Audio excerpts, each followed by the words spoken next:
मथुरा के थाना शेरगढ़ के गांव जनगावली में बच्चों के विवाद में एक महिला की कुल्हाड़ी से हत्या कर दी। मथुरा थाना शेरगढ़ क्षेत्र के अंतर्गत बच्चों के झगड़े में 35 वर्षीय समीना की कुल्हाड़ी से गर्दन काट दी और मौत हो गई।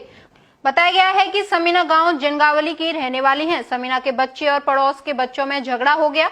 इसे लेकर पड़ोस के घर गई थी कहने के लिए। वहां पर मौजूद हाजी दीनू, अयूब, साजिद, रिजवान, मुजाहिद्दीन साहुन ने समीना को पकड़कर पहले उसके सिर में कुल्हाड़ी मार दी और फिर उसके बाद उसकी गर्दन कुल्हाड़ी से काट दी, जिससे समीना की मौत हो गई। इस घटना के संबंध में पोस्टमार्टम पर मौजूद उन्होंने जानकारी देते हुए बताया।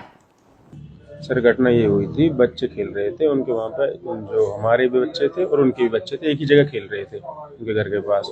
उन बच्चों में आपस में कोई झगड़ा बन गया है। छोटे छोटे बच्चे थे, तो जैसे ही बच्चे घर आए हो, घर आकर उन्होंने अपनी मम्मी को बताया हमें ऐसे ऐसे पीटा। तो उनकी मम्मी सिर्फ उनकी शिकायत करने के लिए गई थी उनके घर पर। तो वहाँ अयूब और दीनू वो उनके घर बैठे थे अपने घर पर। वहाँ वो भैया गई थी, तो उन्होंने कहा मेरे बच्चे को क्यों मारा।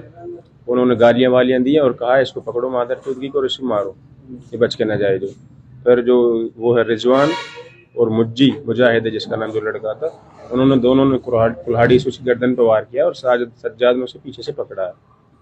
हाँ, और वो वहीं पे मर गई। हाँ, मृत्यु हो गई। फिर उसको आप ही लेकर आए, वो पता नहीं है, पर हमें तो कोई करीबन 2 घंटे बाद उनको पता पड़ा, हमें नहीं पता था। तो आपको कब सूचना मिली? हमको सूचना मिली थी सर करीबन 1.5-2 घंटे बाद। 4:30-5 बजे की घटना, 4:30 के समथिंग हमें सूचना मिली थी, 6 बजे के समथिंग। तो किन लोगों ने मारा था? शायद मैंने बताया तो सर, उन्होंने तो कहा था अयूब ने और दीनू ने। शायद सज्जाद है जो उसका लड़का, दीनू का लड़का, उसने इसे पीछे से पकड़ा है। रिजवान और मुजाहिद ने इसको कुल्हाड़ी से वार किया था इसकी गर्दन में।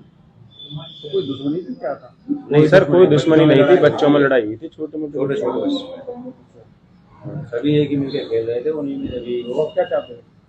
सर हम न्याय चाहते हैं, न्याय चाहें सर हम। और हमें कोई